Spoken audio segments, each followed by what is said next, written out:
on, we're talking about the offensive weapons a moment ago here for Lagway, because and that's when I watch these guys, like, you get certain players the ball and you say, Jaden Ball at running back, he's almost like their version of Mark Fletcher a little bit, a bit different, but that's kind of what I see there. Trey Wilson hasn't been as prolific as I think Gator fans would have hoped, but the talent is there without a doubt. And some of these other guys, Vernell Brown has flashed early as a freshman. I'm a big fan of his.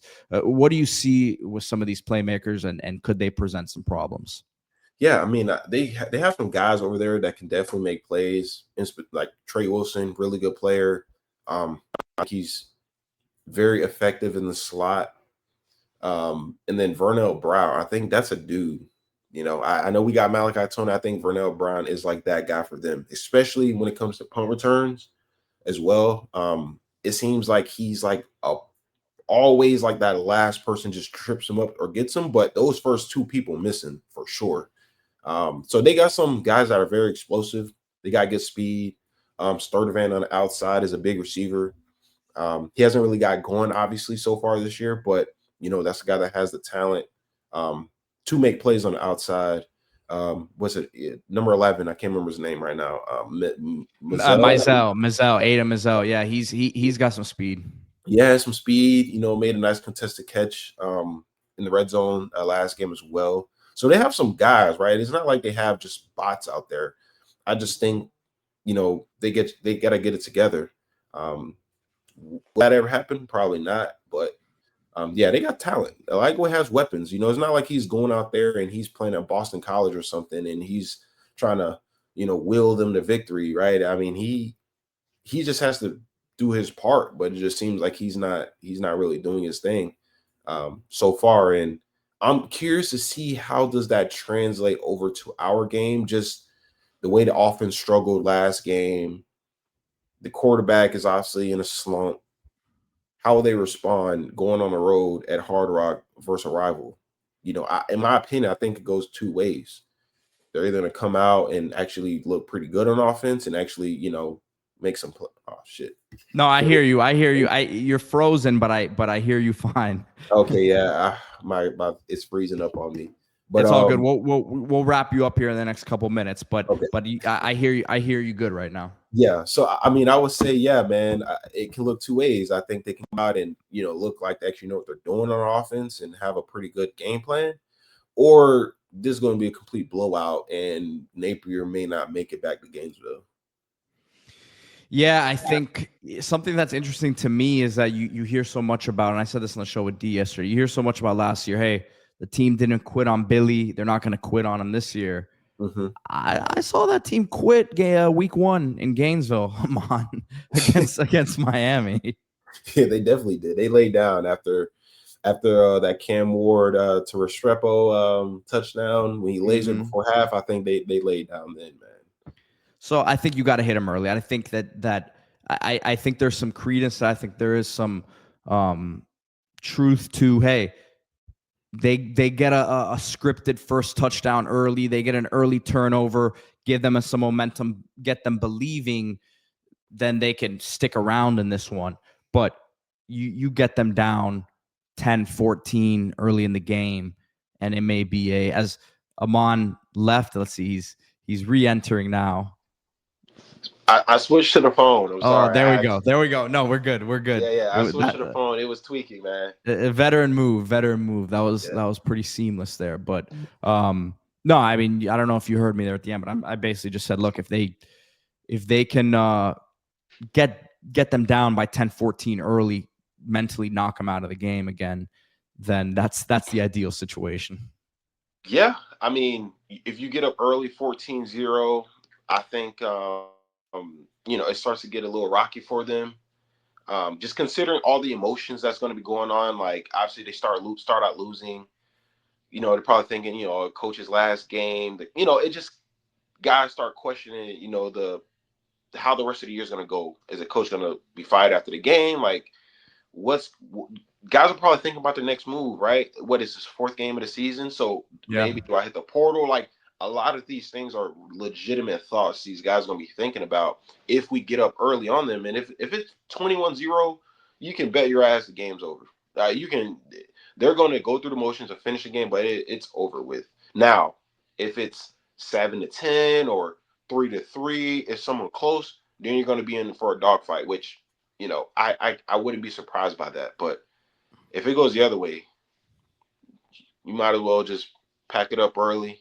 Everyone, hit the Hard Rock after or something. Because I don't think they would. I don't think they'll have the emotional fight to continue at that point. I think they'll be checked out.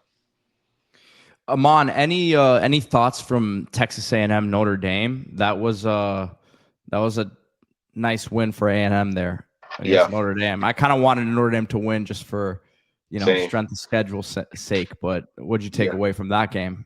I would say Notre Dame offense looked a lot better. Obviously, I do think they relied on their running game a little bit more for sure. Prove that they're a good team. I think Texas A&M has a good team as well.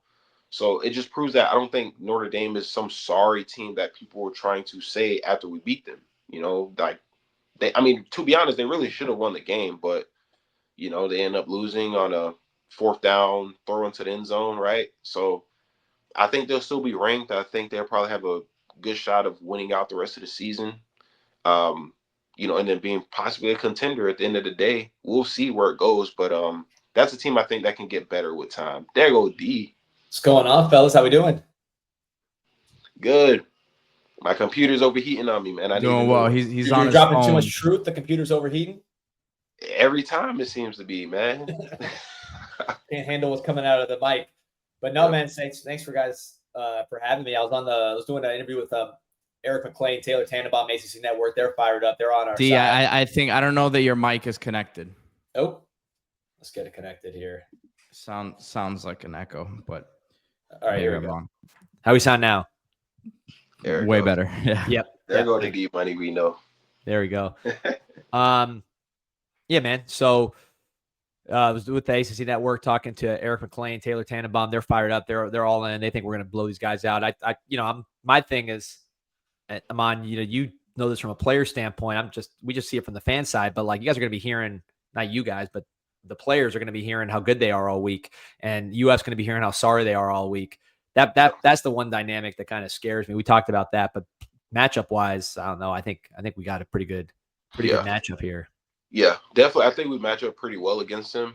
To your point, as long as you don't feed into the outside noise, which I'm like certain, just the way Cristobal kind of like runs the team, guys are going to be focused, right? They're going to limit the distraction. They're going to be talking about that all week, right? Just staying away from that rat poison. Keep it away. Don't feed into it. Just stay within, the routine, right? It's another week. We know what it means, but at the same time, like that shouldn't change how you approach practice, on Tuesday, Wednesday, Thursday. Nothing should change at all. And then when game day approaches and when it's time to, scrap up and go play in front of the lights, we show up and show out. Well, Amon, I want to ask, did Pete drop his player comp on you yet? You told him? He said Wesco from Clemson. Yeah, he was saying that on Saturday. What do you think about that one? Yeah, I like it. I like the kid's game. I think he's one of those players where when he touches the ball, like the speed and just the playmaking ability always presents itself, it seems. Even if you look at his freshman year, like I think we had somewhat similar freshman years as well. So yeah, I mean, I'm not mad at that. I was on the slimmer side of things, so. He was listed. I just looked at it. He was listed. He was listed as 6'2", 190 coming out of high school. You were a little bit slimmer than that, but yeah. I mean, that's by point on. Literally. Yeah. I got to Miami. I was 6'2", 185. Yeah, not far off. Yeah, I think pretty that's much the same. That's crazy. Damn. Now I'm going to I told him, D. Yeah. I hope you like that because I don't want to be disrespectful to it, but I saw him pulling away on a deep touchdown on Saturday, so yeah, can't be too bad. That's a good one. I like that kid's game. I like his game. I don't like his number because number 12 on the receiver kind of funky. Weird. I'm glad Malachi Tony switched to 10 because 12 on the receiver just never looks right to me. But yeah, man. So do we talk Lagway yet? We talked Lagway for like 15 minutes. Yeah. So yes, that'll be interesting. we hit most of the bases there. I was gonna let Amon go right before you hopped on. So if you have anything else you wanted to ask him, You know, I was gonna ask. Do we talk Josh Moore? yeah, I was within Oh the man, first P, you got this 5, thing 10 rolling minutes. like a finely I mean, tuned machine I right here. would have really made a mistake if I didn't talk about the freshman wide receiver with him. You know what though? He might take some of Malachi's targets away, kind of keeping that record pristine. Hey, I wasn't gonna mention it, man. I wasn't gonna mention it. It's like a perfect game. You don't want to. I'm like, You don't want to I'm like mention it. Josh Moore, man. Come on, bro. Nah, playing. Nah, those two dudes, man. I mean, dude, our future is so bright. Like with X receiver going forward in that slot. Only question mark is obviously when JoJo comes back, right? He's a guy that has some years of eligibility. If he can get in the rhythm this season and kind of get going, like you're looking at your starting receivers next year, like they're prime ready to go. That would be nice to see. That'd be nice to see. Yeah, nice for a transfer quarterback too, or whoever's the new quarterback. If it's one of the guys on the roster right now, you step into a pretty good situation, replacing Carson Beck. So, anyways, Mike, if you're about to get let go, I won't keep you. You're the man, the most requested. I appreciate it, man. Look, go Canes, big week, Florida Gators. We're gonna take them down. I like us. Plus 14, man. Plus 14. Love it. Let's go. Alrighty. See ya.